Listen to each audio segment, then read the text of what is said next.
नमस्कार मित्रांनो, वाटचाल यशाकडे चॅनलवरती आपलं स्वागत आहे. मित्रांनो, सलग 2 दिवस अंगापूर मैदानात बकासूर पळाला. पहिल्यांदा ओपनच्या हिंदकेसरी मैदानात बकासूर आणि बलमा ही टॉपची हिंदकेसरी जोडी पळाली आणि ती नंबर गुलालाची मानकरी झाली. आणि त्याच मैदानात दुसऱ्या दिवशी आदत हिंदकेसरी मैदानात नवीन आदत हौशानंदीला सोबत घेऊन बकासूर पळाला आणि सेमीमध्ये काही कारणास्तव हार झाली.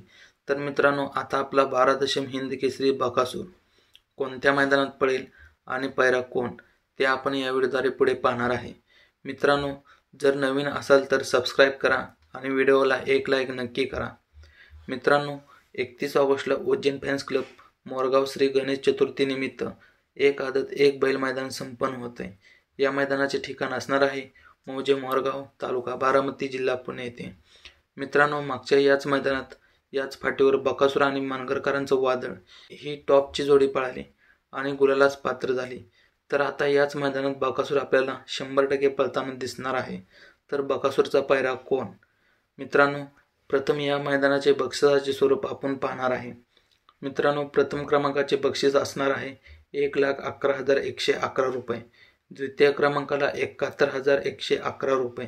पुढील बक्षिसे स्क्रीनवर आहेत, बघू शकता. तसेच क्वार्टर फायनल सुद्धा होणार आहे. मित्रांनो, मेगा फायनल होणार नाही, परंतु सेमी फायनलमध्ये 3 नंबर उतरलेल्या गाडीला सन्मानचिन्ह देऊन सन्मानित केलं जाईल. तर मित्रांनो, आपला बकासूर या मैदानात पळणार आहे आणि बकासूरचा पैरा कोण? मित्रांनो, आदतचे मैदान असल्यामुळे मी तुम्हाला 2 संभावित पैरे सांगणार आहे.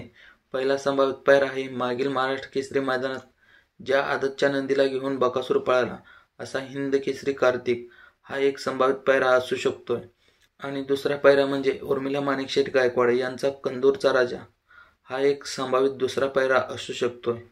मित्रांनो, अशाच बैलगाडा शर्यती अपडेटसाठी वाटचाल यशाकडे या आपल्या चॅनलला सबस्क्राईब नक्की करा.